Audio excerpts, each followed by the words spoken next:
Friends, రాబోయే 2 రోజులు దంచి కొట్టనున్న ఎండలు ప్రజలకు భారీ హెచ్చరికలు జారీ చేసింది. అసలు ఎందుకంత ఎండల తీవ్రత పెరిగాయనే విషయాలు పూర్తిగా ఈ వీడియోలో తెలుసుకుందాం. రానున్న 2 రోజులు ఆంధ్రప్రదేశ్‌లో భానుడు తన ప్రతాపాన్ని చూపించనున్నాడు. సో, 42-43 డిగ్రీల వరకు గరిష్ట ఉష్ణోగ్రతలు నమోదయ్యే అవకాశం ఉందని విపత్తుల నిర్వహణ సంస్థ మేనేజింగ్ డైరెక్టర్ ప్రఖర్ జైన్ తెలిపారన్నమాట. చూసుకుంటే ప్రజలు తగిన జాగ్రత్తలు తీసుకోవాలని సూచించారు. శుక్రవారం 54 మండలాల్లో తీవ్ర వడగాలులు, 16 మండలాల్లో వడగాలులు, అదేవిధంగా శనివారం 41 మండలాల్లో తీవ్ర వడగాలులు, 21 మండలాల్లో వడగాలులు వీచే అవకాశం ఉందని వెల్లడించారు.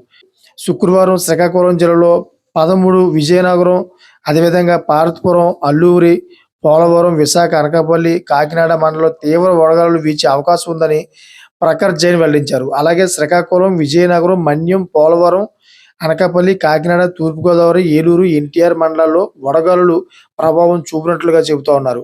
సో, గురువారం విజయనగరం, రాజాంలో 40 డిగ్రీల పైనే ఉంటుందని, మన్యం, మక్కువ, చిత్తూరు, నిండ్రలో 40 డిగ్రీలకు ఎక్కువగా ఉంటుందని, ఏలూరు, ధర్మాజిగూడెంలో 39గా ఉంటుందని, తిరుపతి, రేణిగుంటలో 39.6గా ఉంటుందని, పశ్చిమ గోదావరి, కోడూరులో 39.6, తూర్పుగోదావరి, బ్రాహ్మణగూడెం, కృష్ణా, కంకిపాడు ఇలా చూసుకుంటే మొత్తం ఏపీ అంతా కూడా మాక్సిమం 39 డిగ్రీల పైనే కనిపిస్తూ ఉందన్నమాట ఈ ఎండ తీవ్రత. దయచేసి అందరూ కూడా అప్రమత్తంగా ఉండాలని, బయటికి వెళ్ళే సమయంలోనే అందరూ కూడా తగు జాగ్రత్తలు తీసుకోవాలని చెప్పేసి వాతావరణ శాఖ అయితే హెచ్చరించింది.